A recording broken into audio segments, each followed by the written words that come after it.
Hi, I'm Mollye Barrows, and I've been reporting on some of the saltier stories that surface in Northwest Florida for more than 20 years. Welcome to my investigative series, Gulf Coast Confidential. In this next story, I dive into 4 murder cases where the accused killers claimed insanity as a defense. One woman who killed her son and nearly killed her daughter, 3 sons who killed their mothers. All of these slayings happened in Northwest Florida in just the past 9 years. So far, 3 of the defendants have been found not guilty by reason of insanity. The most recent man charged with murdering his mother is pleading the same defense and is still awaiting trial. Now, for some of these victims' families, the problem with that verdict is that the punishment doesn't fit the crime, especially when it comes to murder, because despite confessing, they're no longer considered guilty. No matter how heinous or brutal the crime, there often comes a time when the state of Florida opens the door for defendants acquitted of murder by reason of insanity to transition back into society. In fact, that's already happening in 2 of the cases I mentioned, and the Florida Department of Children and Families is gearing up to make the same recommendation in the case of a Gulf Breeze, Florida teenager who so brutally attacked his mother on Christmas Eve of 2013, he nearly decapitated her. Here's Murder and Madness.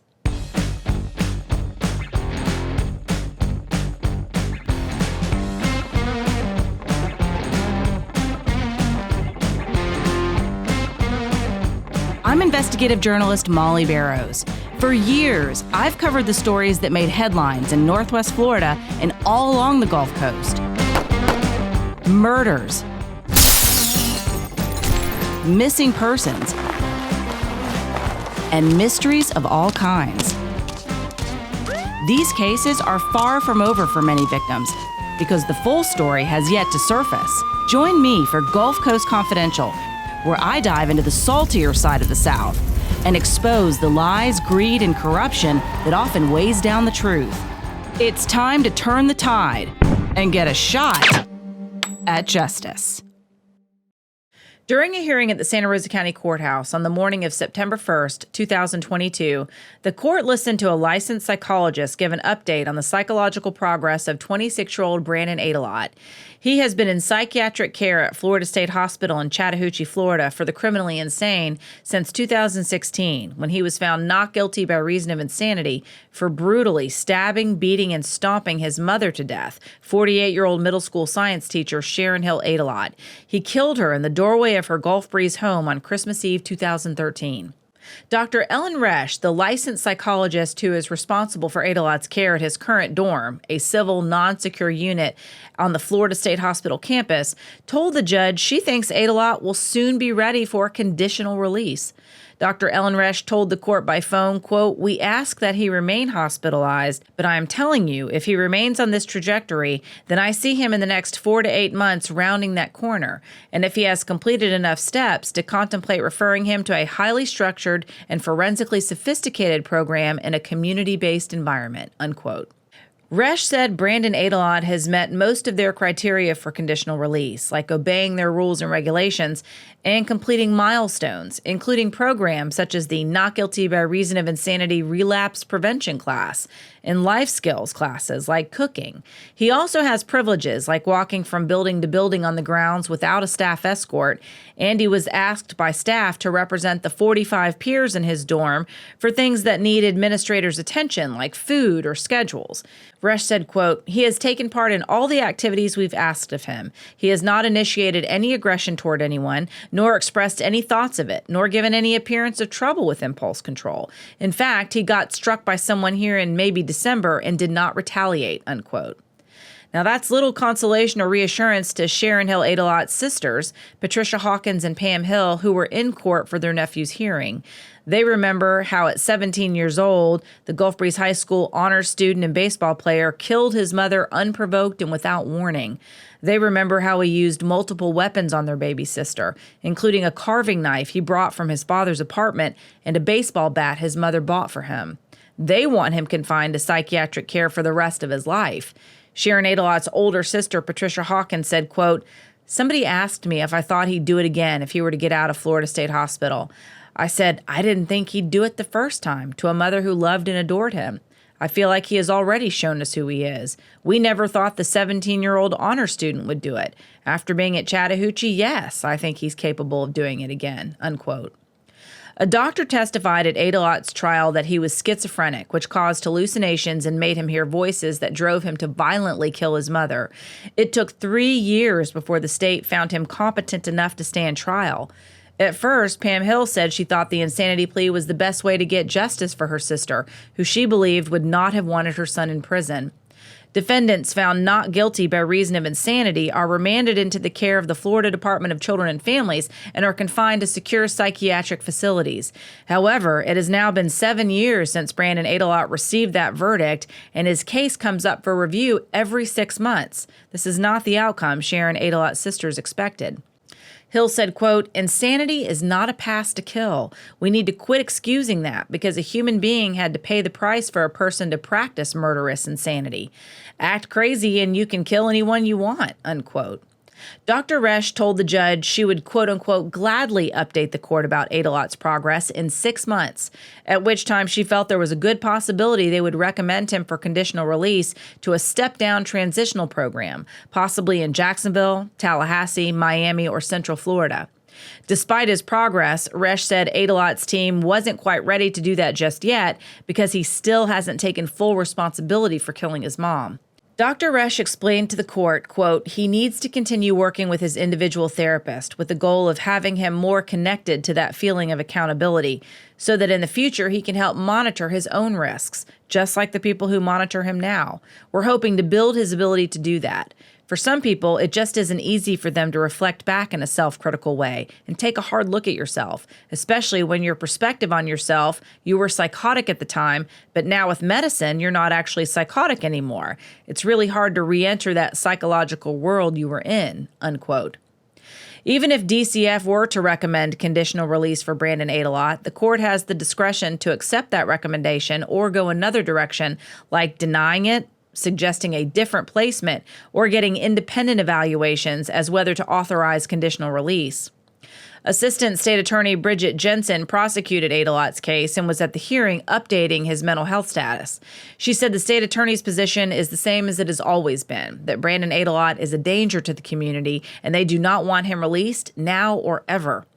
Jensen said after the hearing, quote, he's good now because he's medicated and monitored, and if he were to be released, there's no guarantee that behavior would continue. I understand the hospital has an obligation to treat and medicate him, and it's the state's responsibility to protect the community and his family members, unquote. At least 2 other murder defendants who received not guilty by reason of insanity verdicts have already been granted or recommended for conditional release. In February of 2022, the court ordered and adjudged that 50-year-old Janelle Francis no longer met the criteria for involuntary commitment, and she was granted conditional release to Chautauqua Health Services in Defuniak Springs, Florida.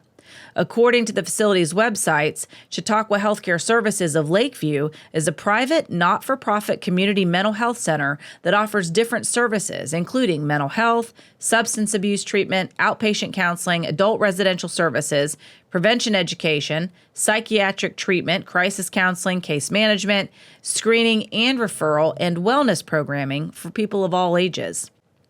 In 2018, a Santa Rosa County judge found U.S. Army veteran Chris Lynch not guilty by reason of insanity for savagely beating his mother and caregiver, 61-year-old Cheryl Lynch, to death with a metal rod on Mother's Day of 2016. His mother had long advocated for more services for her son and other veterans suffering from mental health issues and had even spoken before Congress asking for more help. Chris Lynch killed her on the front porch of her Pace home when he was allegedly off his medications. At his trial, several medical professionals testified that the then 38-year-old man was psychotic and insane at the time of his mother's death due to a traumatic brain injury he suffered during military service. In June, Florida State Hospital advised that Lynch no longer meets the criteria for involuntary commitment and proposed a plan for conditional release. According to court records, the judge appointed 2 doctors to evaluate Lynch regarding his continued commitment at Florida State Hospital or placement in another facility. His next hearing is set for September 27, 2022. Both Chris Lynch and Brandon Adelot were sent to Florida State Hospital in Chattahoochee, Florida, where they both progressed from high-security facilities to less secure units on the grounds. At one point, they were in the same place and programmed together at FSH, although the 2 men already knew each other. They became friends when they were placed in the same Santa Rosa County jail cell in 2016 after Lynch was arrested for killing his mom. Adelot was also there for a hearing to determine if he was competent to stand trial for killing his mom. The two men hit it off, and his aunt, Hill, discovered the relationship when they both wrote her letters asking for care packages. Pam Hill had Brandon moved to a different cell when she discovered they were in together, but these experiences have left her skeptical about the criminal justice system. Hill said, quote, "To me, it seems like Chris Lynch and maybe even others are working the system, and that's what my other sister and I worry about with Brandon. We are sentenced to a life sentence because we don't know what's going to happen with him. We know he wouldn't even take his medication before when he was being frog-marched in chains. We know he tried to kill somebody while he was there. We know he said he isn't through killing his family. We know he had a hit list. We know we have to live scared, and we're not killers. None of us will ever be safe if Brandon gets out," unquote. Gulf Breeze resident and business owner Carol Joyner was also there for Brandon's hearing. Her son and Brandon Adelot had been friends since grade school, and Adelot even went on vacation with their family a month before he attacked and killed his mother in 2013. Brandon Adelot later said he had a hit list to kill others with brown eyes like his mother, and that included Joyner's son. He said he went by their house after killing his mom to kill him too, but the Joyners weren't home that Christmas Eve and the door was locked. Joyner says, judging by how his case has gone so far, she is genuinely concerned he will eventually be back in the community. Joyner said, quote, "I don't ever want him out. I know that Brandon loved us, and he loved his mother 6 weeks before he killed her. If he would do that to her, he would do that to us. And for him to turn around and threaten to kill us, the thought of him being out is terrifying," unquote. The most recent man accused of killing his mother in the Pensacola area is 18-year-old David Alan Olson. He has also pleaded not guilty by reason of insanity to the charge of second-degree murder. Olson has been in the Escambia County Jail without bond since he was arrested on April 8, 2022, for shooting his mother, 48-year-old Adriana Olson, with a shotgun. Olson admitted to Escambia Sheriff's deputies he shot her in the abdomen and told them, quote, "Of all the people he planned to shoot, he did not expect his mother to be one of them," unquote. He said he was upset because his parents had recently separated and he believed his mother was going to leave. Olson's father, 43-year-old Aaron Olson, was there when his son shot his estranged wife, and he called 911, reporting the shooting as accidental, quote unquote. Olson told deputies he and his wife were separated, but he came to the house early that morning because Adriana Olson had called him for help with their son, who had a shotgun. David Olson said he had calmed down and unloaded the weapon by the time his father arrived, but when his dad got there, he loaded a round in the chamber and shot his mother. In May, Olson's attorney filed a motion with the court of intent to rely on an insanity defense, saying Olson was diagnosed with psychotic hallucinations and delusions, mood disorder, severely impaired mental processes, adjustment disorder, and reduced cognitive, emotional, and personality controls. The murder shocked Olson's longtime friend Xavier Johnson, who said before the shooting, Olson was normally a funny, positive person who loved his parents. However, Johnson said his friend had become more withdrawn since fall of 2021. Around that time, Johnson said Olson stopped being as active in their online chat group or playing video games. He said Olson was also stressed over the fact his parents wanted him to become more independent after he turned 18 in August of 2021. Johnson recalled a conversation he had with David Olson around that time, saying, quote, "David said, 'My parents have been getting on to me to find a good job, like a job in general, but I really don't want to find a job.'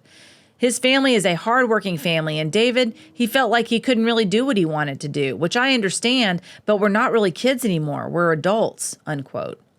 Tristan Michael has also known David Olson since middle school and said they were the best of friends until Olson's defiant behavior got so bad Michael stopped spending time with him. Michael said, quote, "His mom did everything for him, no matter what it was. She loved that boy. He would cuss his mom out and all that. It honestly sucks because that's messed up. His mom is supposed to be his world, and she was a great person," unquote. In November of 2021, Escambia Sheriff's deputies responded to a call at Olson's home in Bellevue. According to the incident report, the Pine Forest High School student wanted to report child pornography he found online while searching on his smartphone for, quote, "pornographic photos involving feces," which he states is his sexual fetish, unquote. Olson told the officer he clicked on an image of a, quote, "minor female child," unquote, so he could get the web address and report it. But when the deputy asked for the information, Olson couldn't remember it and had cleared the browser history on his cell phone, so no further action was taken. Olson is still awaiting trial.